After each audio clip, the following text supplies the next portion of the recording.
We just spent the last 30 minutes before we press record talking about the state of affairs of the world and this country and everything.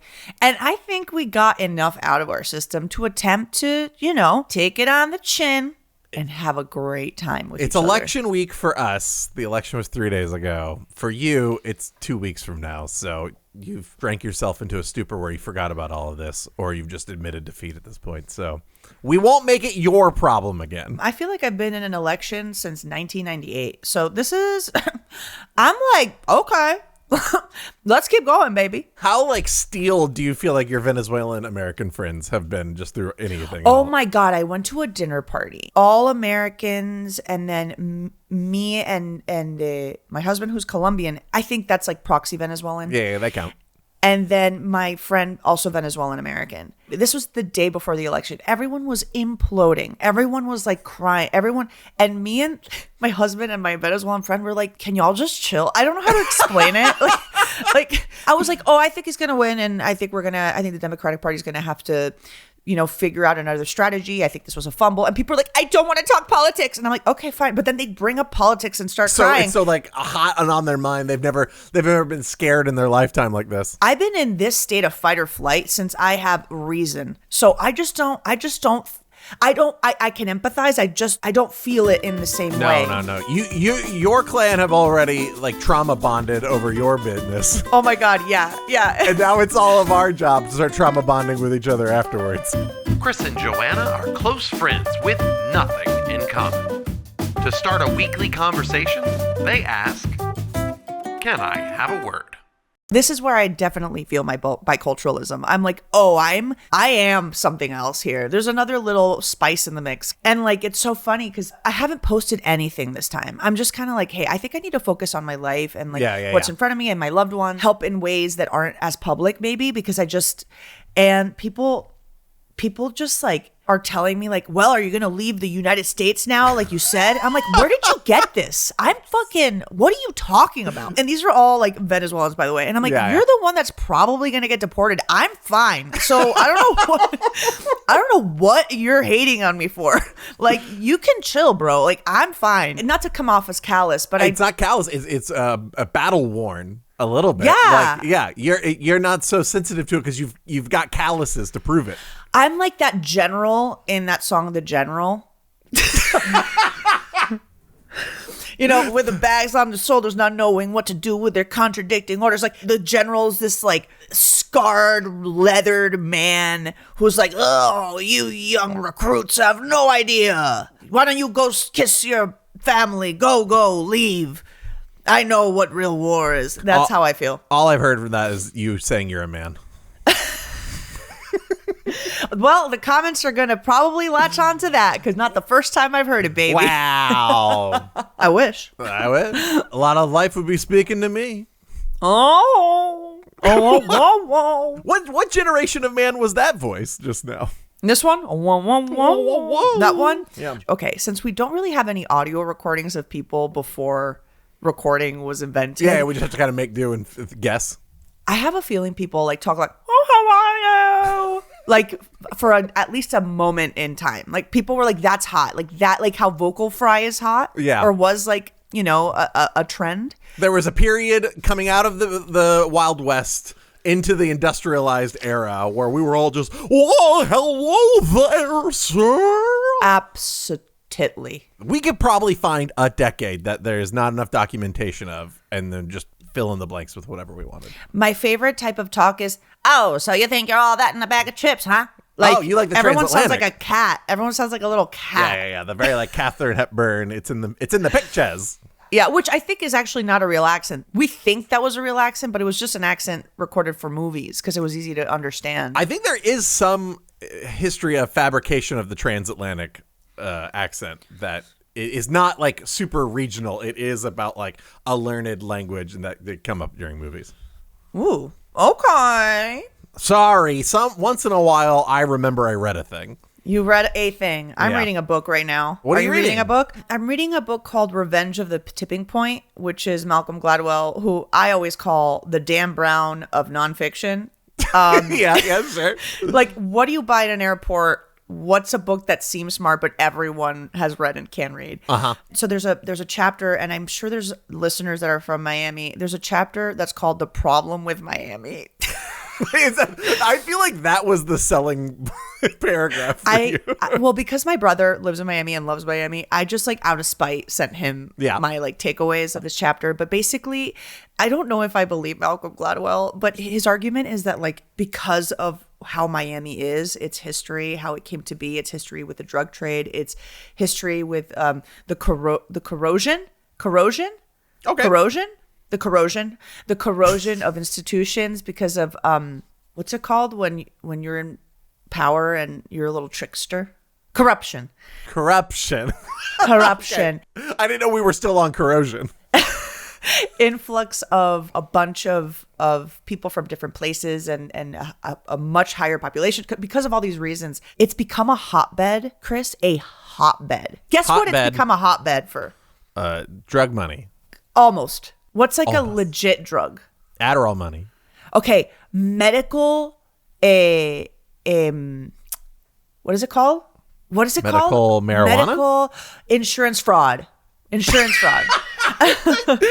you were not breadcrumbing me super at close all. to the word. I don't know what's going on with me today. No words are popping up to my cerebellum. I don't think that's the right part of the brain. I don't think that's the right part of the brain either. But what this show does have is words. Oh my God. So many words. Here I am. Have you noticed I haven't taken my ADHD medication? Here I am talking at length, vomiting about the book I'm reading, which probably you have no interest in. Can you imagine a world where you write a book called The Joanna Houseman Way? I think no one would buy it, and those that would buy it, their lives would end.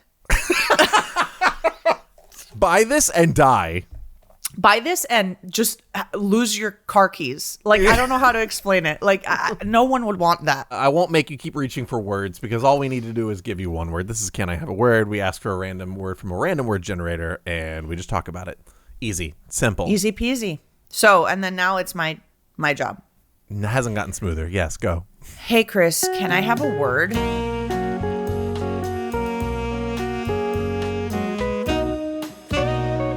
Oh, sure. I'll gladly give you a word. The word is meaty. Meaty? Yes, meaty. Meaty. I just think of like an Arby's sandwich because of all the flaps of meat. I've Really? never eaten at Arby's. That can't be true. I've dragged you to fast food places, right? Never gone to Arby's. I was the first person to ever make you eat a McDonald's cheeseburger. Yeah, because I'd only had like nuggets. Yeah.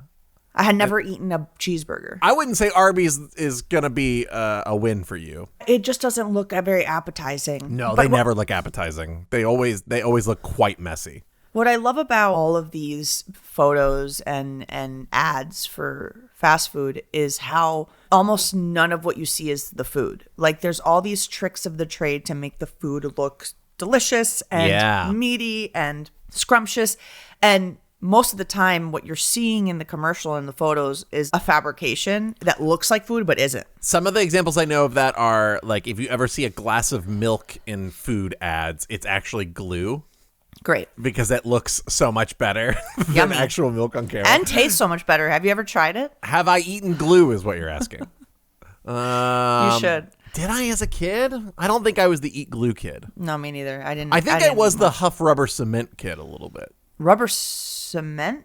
Yeah, it's like a type of glue. It came in a little jar and the lid had a brush on it. Oh, yeah. You And if would you huff huff it, that? you get a little high.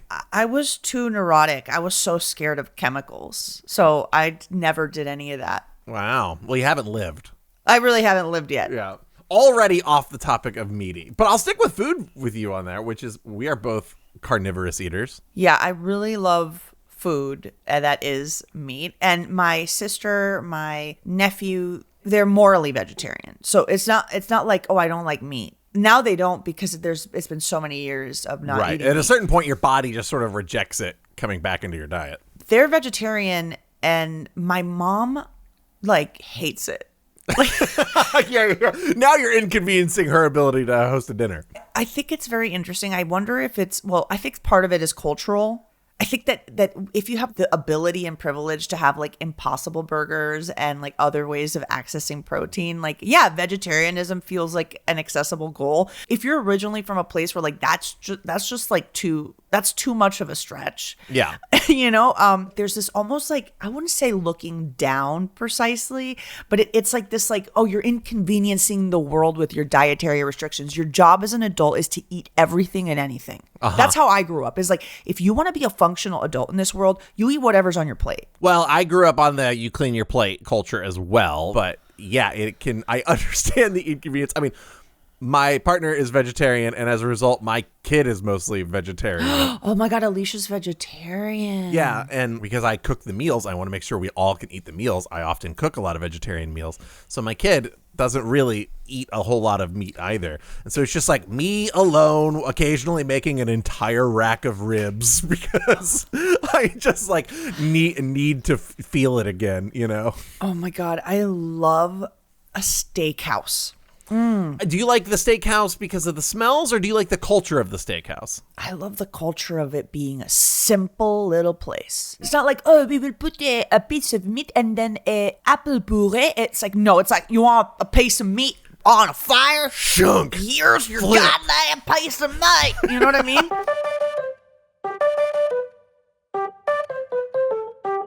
This does make me think you're only going exclusively to Texan steakhouses with that sort of interpretation.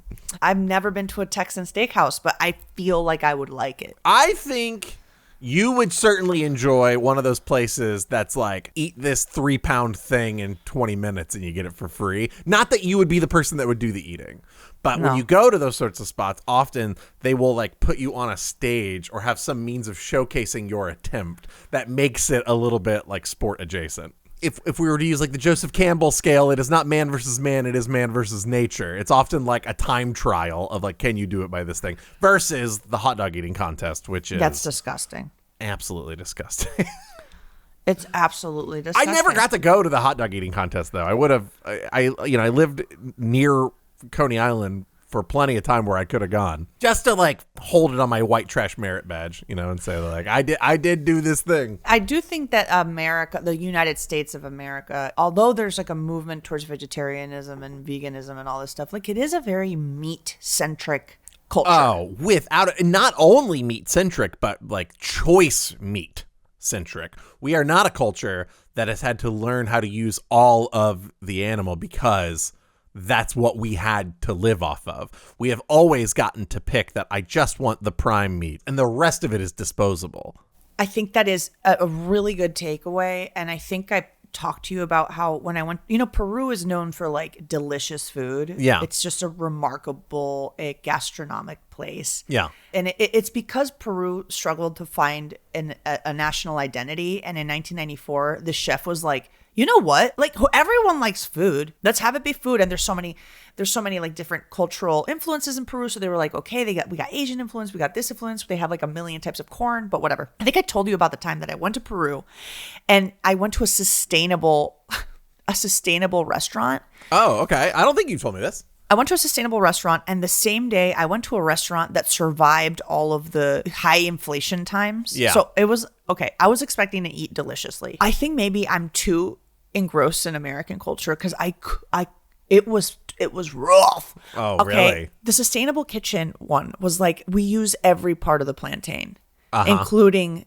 the cáscara, the peel. We use every part of the animal, like even the bone, which I can appreciate.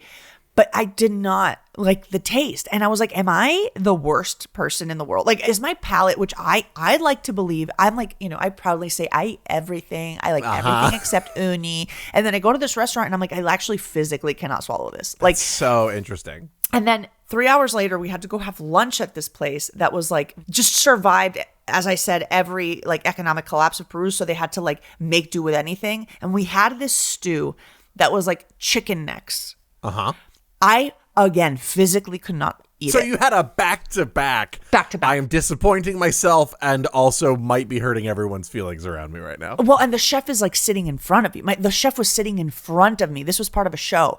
And I was like, and he was like, you have to try this part. And it's like this like fleshy, hairy part. And I was like, oh, yummy. And all this time, I thought I was just such an adventurous eater. Like I thought I was, but then if I'm put in a position where I have to eat a part that's just available, I'm a little bitch. I'm a chump. I can't hang. I can't fucking vibrate. I've eaten organ meat. I've eaten organ meat menus before. Tell me the organ and also what type of restaurant you went to. When I lived in Astoria, Queens, I used to live near an Egyptian comfort food restaurant that was like single chef. He's just cooking you everything, then bringing it to you, and then waiting for you to taste it and see how it goes. And he had an organ menu that he didn't give you. By default, you had to ask for it. I've had tripe dishes before. I've had like intestinal dishes before. And usually the ones that go down without much of a thought are the ones that are like kind of collected together as like a stew, or maybe I would refer to some of them as like a chili. I had one dish from that Egyptian place. It was like a lamb cheek dish, and it was basically like a dip, and it was so amazing. It was so delicious. Tripe wasn't my favorite thing in the world. I would say that like I have gotten more adventurous now, and when I go into those dining situations, I try to push past the part that is just like, would you pick this? And instead engage with the part that says you should try everything once. I love that you described this place as a comfort food restaurant, because nothing of what you've just described has given me any comfort. You're telling me this guy watches you eat his food. Yeah. And the food includes tripe. Well, he's comfortable. He's in sandals. Okay, so he's chilling. So he's the comfortable chill. one. There's some sneaky trickery going all around. Oh, with you have a this type of conspiracy? stuff. I went to a restaurant and I saw that there was some sweetbread, and I was like, oh, sweetbread with broccoli and blah, blah, blah, blah, blah. And I was like, this looks great. And it comes and I like put it in my mouth, and I'm like, this is foul. Yeah. And then my mom was like, I was so weirded out that you would order intestines. Yeah. And I was like, what? And she was like, sweetbread is intestines. And I'm like, what fucking dick was like, you know what I'm going to name this? Sweetbread, because I know some idiot is going to make the mistake of ordering this and eating it. Like, what? I have a conspiracy. That is my conspiracy. I appreciate that cuisine for a long time has been able to engage with irony. So I suppose that's good. So bad. I would love the idea that you were expecting like something you'd order at Cinnabon. I thought it was like cornbread. I thought I'm getting a little yum, savory, dip it in with some sugar. Yeah, no, it wasn't. It was where poop goes through. I'm sure they got washed. One doesn't matter. There's the ghosts of previous poops are still present. The sweetbread was haunted. You're just eating your meal. Like everything the animal ever ate is just coming up as a spirit. It's just other plants. It looks like a haunted VeggieTales hosting you. Yes, that's exactly how I felt eating it.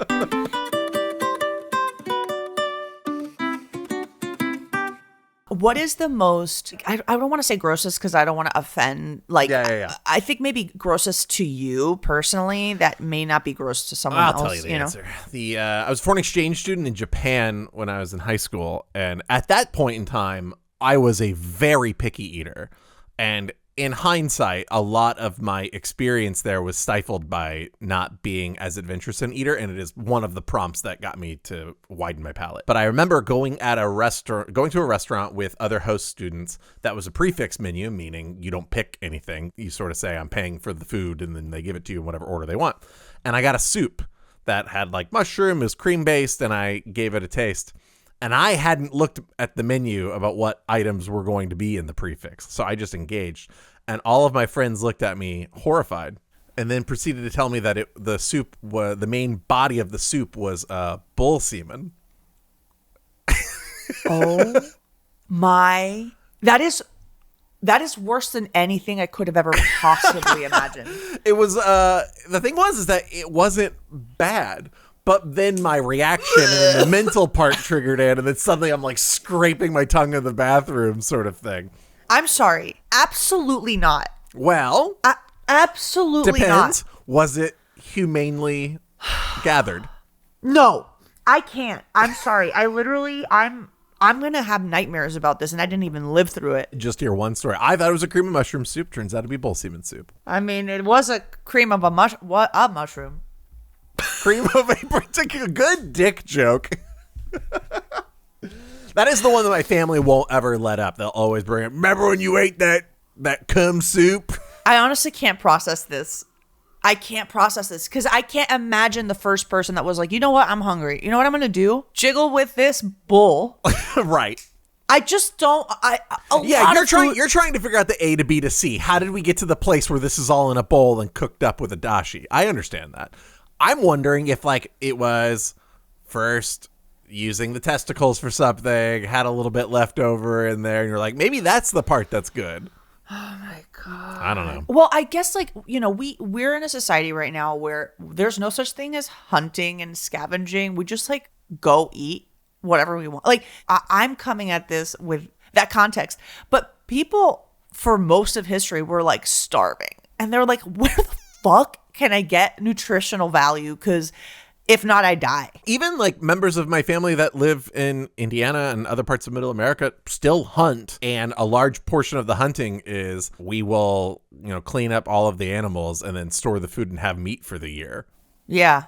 And that's a very normal, cost-effective way of approaching how you feed your family. I love thinking about, I don't like spice. I think you know this about me. Yes. I wish I did, but my body just rejects it. I guess it's too Ashkenazi. And when I found out that spice was basically created and invented to cover up and or like either to cover up or to prevent rotting. Yeah. It just put a lot of like information in my head that wasn't previously there, which is like, oh, people didn't do this for the taste at the beginning. They were like, how can I eat this rotting piece of meat? Like, yeah. So much of culinary reality was like, how can I put this in my mouth? Yeah, how can you preserve it so that, because you don't have refrigeration or a means of keeping things long term. So how can I be the most efficient with using the stuff that I have so that it lasts me as long as possible, and also can I enjoy it? One of the most creative countries I feel like is Mexico. One, obviously the spice, but two, like that's where I ate chapulines, which are grasshoppers. Yeah. And it isn't that like people are like, oh, this is probably delicious. It was like, oh, this is a great source of protein. Absolutely. Yeah. Did I almost throw up when I ate it? Yeah. But, I'm sure that if I was starving, I'd be like, yum, yum, yum, yum, yum, as if they were Lay's chips. See. You're admitting you're not an adventurous eater. You're admitting that you don't like spice. I'll try anything. Oh, will you? Except for bull semen. I would not try bull semen.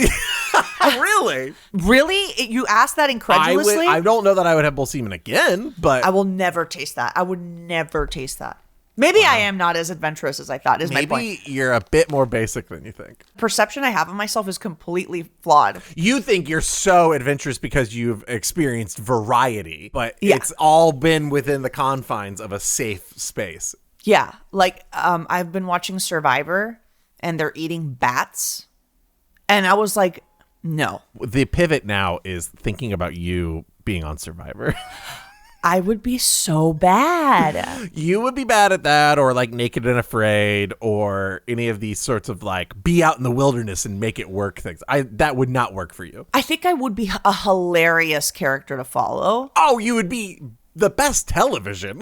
It would be the best television because I'd be like, I don't want to be here right now. I love the challenges. Those look really fun. Those are great. But sleeping on sand? No. Malnourished and without Adderall for 2 months is TV greatness. Absolutely. Daniel, my husband, was like, you would last a day. Yeah. And I'm like, how fucking dare you? It's funny to think about, there's certain breeds of dogs that have been bred so long now that like they can't really live without human interaction, like a pug. Yeah. Like a pug. Are you calling me a pug? I mean, I am saying that you have evolved. You are an evolution to a certain point that's like, I don't know that I could just rough it the way we used to. I love that I've evolved to a point where it's like my ancestors were wolves. Yeah. And I'm the pug that drowns in a bowl of water. That can't live in a temperature range outside of 60 to 70 degrees. It's funny because like when I'm exercising and when I'm like I'm doing, cardio or crazy weight training, I become a monster. I'm like, yeah, fucking go. I could do whatever. I go on like 6-hour hikes. I'm like, yeah. But then in my house, it's too hot in here. Like, I am so uncomfortable right now. I'm so easy. It's so easy to make me feel like flying on a plane. I've had to learn to shut the fuck up. I just can't stop complaining. And you can hear yourself now in a way that you don't hear in your own home. Yeah. when you're in around that many people that you don't know. Yeah, because here I'm like, oh God, like this air conditioning is not, or like, the dryer's taking so long. But there, I'm like, everyone here is dealing with this discomfort. Yeah. Why am I being so annoying about it? Like, everyone here is fine. Drizzling shits right now. Just can't stand being. If I could choose, I would rather be comfortable. Everybody would choose to be comfortable. I don't know that people say they like want to be discomfortable. But I don't know. Who signs up for Survivor? People that want adventure, that the pros outweigh the cons of what they get out of the experience. And what you're saying is that the comfort is enough of a priority for you that you wouldn't be getting the good parts out of it. I like luxury like any other person, but I'm not like, oh, luxury. I'm like, I want a comfortable pillow. Do you know what I mean? Just baseline comfort level is incredibly important to me. Yeah, there are things that you're making decisions about that you're like, I locked in my preference to this a long time ago. I am no longer agreeable to anything but. Remember in our 20s when we would like sleep in any condition? I remember the age I hit where crashing on a friend's couch was no longer an option for me. Oh yeah, it was like the vitamin C song was playing, you know. It was like, oh, I'm graduated. I've graduated from. No. I mean, like symbolically, it was playing. Oh, I thought you literally like the year I graduated high school is when you said that's enough. No, I think it was like 30. I think 30 is about that. Once you start feeling your back a little bit, a bad night's sleep rolls over into the next day, which rolls over into the next day, and then I get sick, and it's like I can't. Unfortunately, as previously stated, I'm a pug. I can't do this. Canonically, you are a human pug. I'm a human pug. Have you heard me breathe when I have allergies? That's me. That's you around when anybody has been within 100 feet of an animal. That's me next to a pug, actually.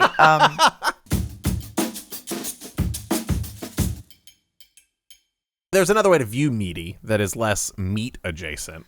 And it's human? You want to talk about human meat? No, what were you going to say? Sorry.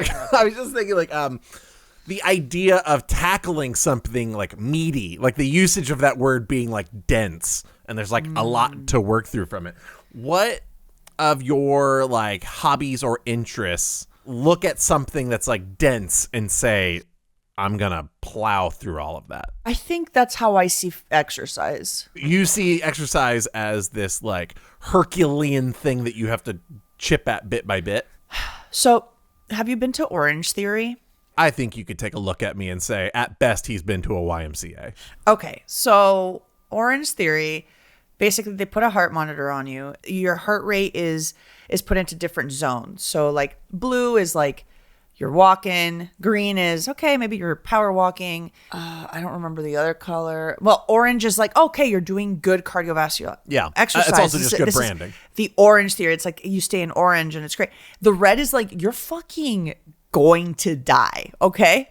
Okay. So I do my first Orange Theory class, and then afterwards, the trainer comes up to you and like tells you what zones you were in. And at the beginning of the class, the trainer's like, it's normal for people to be in the lower like blue and green zones their first class. Like, don't worry about it. You'll get to the orange zone at some point. The screen, it's all over the classroom. The screen of my workout comes up. It says 52 minutes in the red zone. Jesus Christ, Joanna.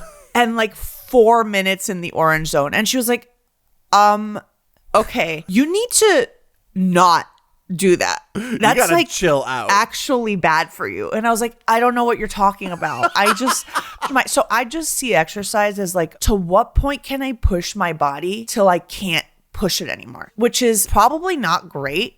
I would honest, say there's a character flaw in there somewhere, perhaps. It comes from my dad, because my dad's the same. My dad had COVID and he fucking went on the Peloton for an hour and a half while he was like hacking up a lung. We'll just push through. Yeah, he's like, everything's fine. Because I think it's hard to categorize what we do, because what we do is very like mental. It's just me sitting in front of a computer. That's my job. I sit in front of a computer, or I'm sitting at a table with a bunch of nerds trying to figure out what the best joke is. Like, even though it is Herculean in some ways, it doesn't feel or look it. So when I'm like exercising, I'm like, oh, this is me proving that I can take on something that looks to the outside world and to myself and is provingly difficult. So I can do this. So that's my answer. I recently came into a quote that I will paraphrase because I don't remember it exactly, but it was essentially like, the one who works with their mind rests with their hands. Yeah. Yeah, rests with their hands. The idea that like the reset that you require when going through such mental overload and mental lifting is to like get it out physically and to engage with the rest of your body as a means of resting. Oh my God. Yeah. Because like if I were a construction worker, I wouldn't be like after we're like, well, I'm going to go to my yoga class. I'd be like, absolutely fucking not. Let's play some Rubik's Cube. You know what I mean? Absolutely. Like after work, I can't even watch a complicated TV show. Because you're just brain dead at that point. My brain's like cannot process the information. See, I have this problem. I don't do any hobby at less than 100%. I like deep dive into everything that I do. And all of my hobbies are mental and all of my work is mental. And I ain't doing anything physical. I'm doing nothing. And that's not to neg on myself about the physical part. I even just mean that it's like, it is, even my hobbies feel like work sometimes. Yeah. Oh, what do I want to do this evening? Well, now I'm going to admit one of my embarrassing nerdy things. I'm going to spend 2 hours on a very, very hard variant Sudoku puzzle. I'm going to analyze you. Please. You come from like a blue collar background. And I think you have trouble relaxing without it being work. That's true. I feel like you have to feel like everything is a little bit of work. I like everything feeling like I'm engaged in it. That like I am doing something with my time in that way. And that does mean that like I don't like wasting my time a lot, which is what relaxing is. You see life like a steakhouse. Please go on. Where everything you do is a plate of a big old steak that you got to work through. It isn't a little semen soup that you could just sip along. It's a big old steak you got to masticate. That's how what you see I life. need in my life is a little bit more sipping semen. Ugh, God. Is what you're That's telling? my fault. That's my fault because I your brought fault. it back. That's you bringing it back. Immediate regret. I like density, though. I like approaching, especially as I'm getting older, I'm finding myself more interested. Like, I'm a person that plays video games, and I'm into the ones where it's like, does it simulate train activity? What? Kind of dry, but dense rule sets now. I like things being really complicated that I have to parse through. If it is too simple, I'm kind of like, well, what am I doing this for? I've never alienated you more in a back and forth conversation than that statement. It's just so funny how you perceive fun to me. Like, yeah, you would play a game where it's like, oh, I got to fill out health insurance shit before the alarm goes off. Like, why would you play a game that you could just have to live through in real life? Like, that's you. Well, I think there is fun in challenging yourself to make the best decisions that you can within a constraint as efficiently as possible. I think there's like a good feeling to that. There's like a whole genre of games anymore that's just like organizing. Yeah. And that's like, oh, that satisfies an itch. Like, you can just do that in your closet. That's why I don't understand. Like, arguably, I play games and I'm like, I can fly. I can fly. And you're like, I can organize. It's so weird. The amount of board games that I've played that are just like simulating farming. You're just going. I want one of your ancestors to haunt you one day, and while you're like playing a little farming board game.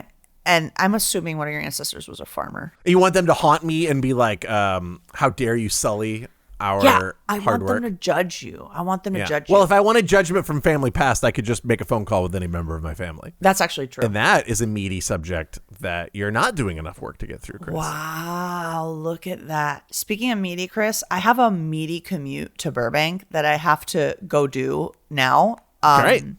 I have to drive for about an hour. Okay. In this wretched city. This awful place full of dumpy meat sacks I don't want to be around. I'm going to have to be isolated in this metal box for an hour to go do work. An hour doesn't sound that bad. Yeah, I can listen to Ira Glass, one Ira Glass episode. Today, a story in 3 acts. First act, hats. Second act, what happens when hats don't go your way? Third act, David Sedaris comes in, reads a hilarious story. We'll be back when our program continues. Please put this on your Survivor audition tape.